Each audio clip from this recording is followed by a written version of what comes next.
मग आता आपल्याकडे नेक्स्ट पॉइंट आहे blood containers. So blood containers हे डिस्पोजेबल बॅग असायला पाहिजे. डिस्पोजेबल पीव्हीसी पॉलिव्हिनाइल क्लोराइडची बॅग असायला पाहिजे. हे यूज करा. Shall be used closed system as per the specification of IP, USP and BP. याची लेबलिंग बघा. लेबलिंग करत असताना name of the product. So bag वरती name, address of the blood bank, licence, serial number, the date ज्या दिवशी हे blood withdraw करण्यात आले, ड्रॉन करण्यात आले, आणि डेट ऑफ द एक्सपायरी, कधीपर्यंत हे चालणार आहे. तर एस्पायरंट्स हे महत्वाचं तेवढं नाही, पण हा चार्ट खूप महत्वाचा आहे तुमच्यासमोर. येस, सो याच्यावरती क्वेश्चन्स आहेत. सो लेबलिंग चार्ट आहे हा. Labeling right. जर तुमचं जर ब्लड हे ओ ग्रुपचं असेल तर लेबलचा जो कलर असेल तो ब्ल्यू असेल. जर ब्लड ग्रुप एच असेल, ए टाइप्स असेल, तर लेबलचा कलर हा येलो असेल. जर ब्लड ग्रुप बी असेल ग्रुपचं तर लेबलिंग ही पिंक असेल, आणि जर ए बी असेल तर लेबलिंग ही व्हाईट असेल. फिक्स म्हणजे फिक्स. फिक्स म्हणजे फिक्स. येणार म्हणजे येणार हा पार्ट एक्झामला. ओके. यानंतर पहा पुढे येते आता महत्वाचा बीट जो की तुम्हाला या ठिकाणी समजून घ्यायचा आहे, तो म्हणजे अँटी कोअगुलंट सोल्युशन्स. हे पण फिक्स आहे. हा पण पार्ट फिक्सच आहे एक्झाम साठी. No more option. तुम्हाला करावंच लागेल हे सगळं. मग आता अँटी कोअगुलंट्स म्हणजे काय तुम्हाला सगळ्यांना माहिती आहे की आपण ब्लड डोनेट करत असताना काय असतं एस्पायरंट सांगा. तर ब्लड डोनेट करत असताना ऑलरेडी बॅग मध्ये अँटी कोअगुलंट्स असतात. हे अँटी कोअगुलंट्स काय करतात माहितीये, तर हे अँटी कोअगुलंट्स ब्लड कोअगुलेशन नाही होत येते, आणि त्यामुळे ब्लड हे थिन राहतं, आणि जसं ब्लड हे कोअगुलेट होईल तर ब्लड हे आपल्या कामापासून हे वेस्ट होतं. याचा अर्थ ब्लड बॅग मध्ये अँटी कोअगुलंट असणं खूप मॅन्डेटरी आहे. मग आता तुम्हाला क्वेश्चन हा आलेला आहे स्पेरेंट्स की किती ml, किती %, राईट. मी सगळंच घेऊन आले आज. मी तुम्हाला काय म्हणलं होतं की डेटा देताना असा डेटा तुम्हाला देईल ज्या डेटाचा तुम्हाला 100% सो कॉन्फिडंट असेल, आणि तोच पार्ट तुम्हाला एक्झाम मध्ये येऊ शकतो. तोच डेटा तुम्हाला देतोय. हे पहा. सो अँटी कोअगुलंट हे सोल्युशन आहे जे स्टराईल असायला पाहिजे. पहिल्यांदा तेच कंटामिनेटेड असेल तर काय होईल, ब्लड बी कंटामिनेट होईल. सो अँटी कोअगुलंट सोल्युशन हे स्टराईल असायला पाहिजे आणि पायरोजन पासून फ्री असायला पाहिजे.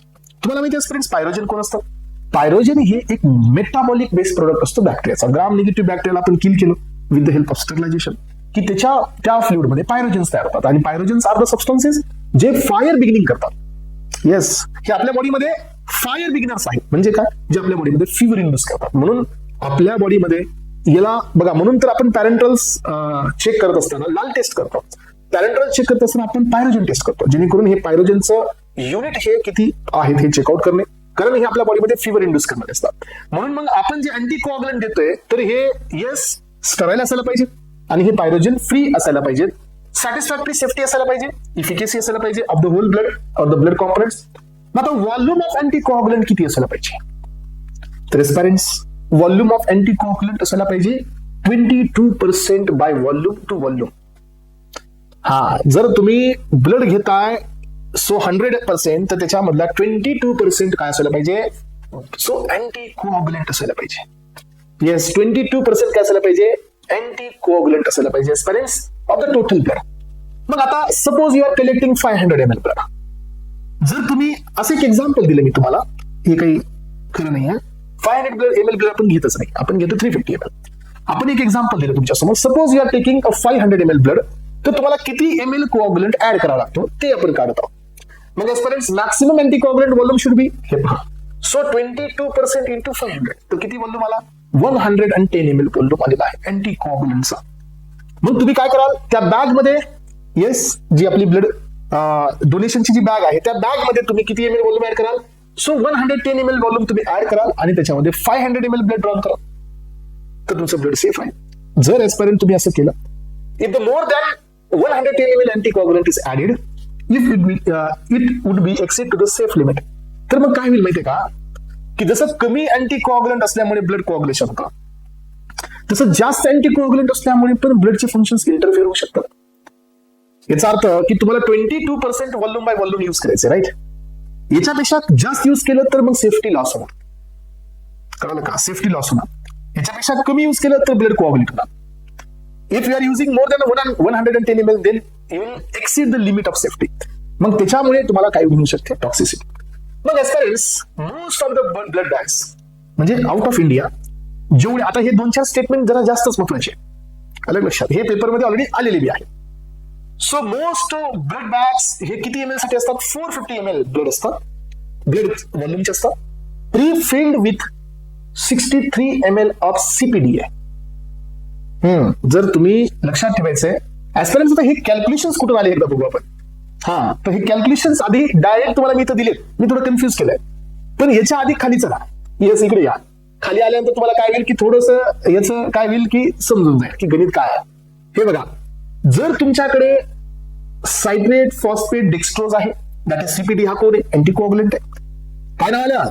सायट्रेट फॉस्फेट डेक्स्ट्रोज आहे, और सायट्रेट फॉस्फेट डेक्स्ट्रोज ऍडिनिन आहे 1. दिन तुम्ही 100 ml ब्लड मध्ये 14 ml टाका. Yes or no? Are you getting my point? किती ml टाकायचं आपल्याला? सो 100 ml ब्लड मध्ये 14 ml आपण ऍड केलेला आहे. हे बघा, आणि या ठिकाणी आपण आता किती घेतोय? 450 ml घेतोय, बरोबर आहे की नाही? 100 ml मध्ये किती टाकायचं? 14. मग आता तुम्ही काम करा, 450 into 14 करा. 450 into 14 केल्यानंतर तुम्हाला व्हॅल्यू मिळेल 63 ml. हा, चेकआउट करा तुम्ही. येस, चेकआउट करा की तुम्ही 14 ml नी चालताय. 100 ml मध्ये आपण 14 ml काय टाकतोय? CPD किंवा CPDA1 टाकतोय 100 ml मध्ये. तर आता तुम्ही कॅल्क्युलेशन करा. सो 14 into 450 तुम्हाला आन्सर मिळेल 63 ml. हा, म्हणून तर जर तुम्ही 450 ml ची ब्लड बॅग घेत असाल तर त्याच्यामध्ये CPD किंवा CPDA हा किती असावा? 63 ml असावा. करेक्ट? इथपर्यंत ओके आहे? हा, आता पुढचं स्टेटमेंट बघा. जर इंडियन ब्लड बॅग मध्ये तुम्ही ब्लड कलेक्ट करताय तर ती किती ml ची आहे? 350 ml ची आहे. हा, 350 ml ची आहे बघा स्टुडंट्स. तर मग आता 350 ml मधून आता 450 ml मधून किती कमी झालं? 100 ml कमी झालं. तर 350 ml ची बॅग आहे, मग ही जी व्हॅल्यू आली आहे त्याच्यातून 14 ml मायनस करा.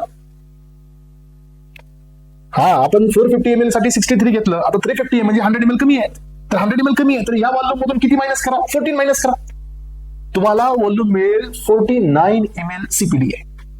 जर तुम्ही इंडियन बॅग मध्ये ब्लड कलेक्शन करत असाल तर तुम्ही इथं 49 ml CPDA टाका. कळते का सगळ्यांना? सो एस्पायरंट्स, हे बघा, 300 ml साठी होतं व्हॉल्यूम 42. 14 प्लस 14 प्लस 14 या ठिकाणी झाला 42, आणि 15 ml साठी व्हॉल्यूम होतो 7. So 42 7, correct. तर 42 प्लस 7 किती झाला? 49.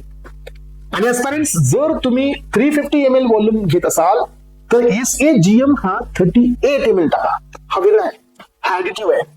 सो त्याच्यामुळे याचा व्हॉल्यूम जास्त असतो. SAGM म्हणजे काय? SAGM खाली दिले मी तुम्हाला: सलाईन, ऍडिनिन, ग्लुकोज आणि मॅलिटॉन.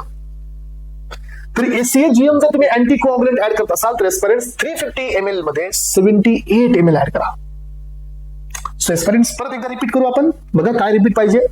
रिपिटेशन मध्ये पहिला पॉइंट आहे की जर टोटल अँटीकोअगुलंट तुम्ही घेत असाल तर 22% weight by volume of the total blood घ्या.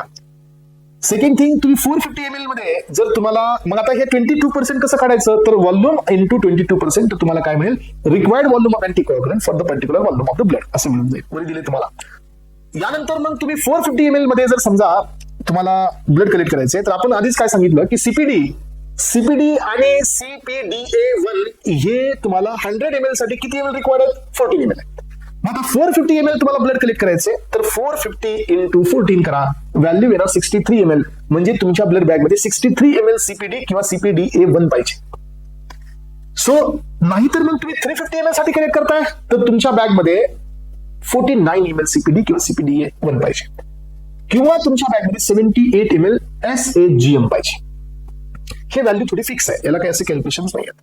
मग आता एस्पिरंट्स, आपण जर समजा हे तर तुम्हाला लक्षात आलं होतं कारण हे 14 ml तुमच्या लक्षात आलं. 14 ml घ्या 100 ml साठी. जर तुम्ही ACP टाकत असाल, ACP काय असतं? ACD, that is acid citrate dextrose, तर हा 100 ml साठी 15 ml वापरा. हा वेगळा आहे थोडा. ऍसिड सायक्लेट डेक्स्ट्रोज जर वापरत असाल तर तुम्ही इथं 15 ml वापरा 100 ml साठी. ऍज पर द IP दिल्यावर काही as per the IP. So यानंतर पहा, हे झालं तुमचं अँटीकोअगुलंटचं क्रायटेरिया. अँटीकोअगुलंटची क्रायटेरिया लक्षात आले? येस, यायला पाहिजे एस्पिरंट्स, कारण हे जरा थोडंसं ऍडव्हान्स आहे, राईट. जरा थोडंसं लक्ष देऊन ऐकलं की तुमच्या लक्षात येऊन जाईल. आणि पहा आता ब्लड डोनेशन नंतर काय काय. So according to the Indian pharmacopoeia, collected blood is combined with the CPDA1. CPDA citrate phosphate dextrose काय होतं? CPDA. सो इथं तुमच्या समोर फुल फॉर्म आहे याचा. So adenine, A stand for adenine. जर याच्यासोबत तुम्ही कंबाईन केलं तर ब्लड तुमचं किती दिवस फ्रेश राहू शकतो? 35 डेज. म्हणजे 35 डेज हे स्टोर होऊ शकतात. जर ब्लड तुम्ही कलेक्ट केलं सीपीडी सोबत तर ब्लड स्टोर करा 21 डेज साठी. म्हणजे within 21 days you can donate 21. जर तुम्ही आणि हे जे ब्लड तुम्ही घेतलं यांना स्टोअर करायचे 2 to 6 डिग्री सेल्सिअस. टेम्परेचर बी महत्वाचं आहे. 21 डेज नाही तसे जसं अँटीकोअगुलेंट महत्वाचं आहे तसं टेम्परेचर बी महत्वाचं आहे. जर तुम्ही आरबीसी कलेक्ट केली ऍस्पिरंट्स, RBC so RBC with the SAGM, that is saline, adenine, glucose, mannitol, Addisol, that is adenine, dextrose, saline, mannitol, and Nutrisol, that is adenine, glucose, mannitol, sodium chloride. तर तुमचा हा RBC 42 days साठी राहतो. हे ऍडज्युव्हंट आहेत, हे additive आहेत. यांच्यासोबत जर RBC ठेवला तर 42 डेज साठी राहणार. सो CPDA सोबत घेतलं आपलं तर 35 डेज साठी राहणार. CPD प्लस सोबत घेतलं तर 21 डेज साठी राहणार. आणि टेम्परेचर किती आहे? 2 to 6 डिग्री सेल्सिअसला तुम्हाला याला स्टोअर करायचं एस्पिरंट्स. आणि आता सो पुढे येतोय पुढच्या बीट मध्ये, तो काय आहे? तुम्ही ब्लडचा व्हॉल्यूम किती घेताय?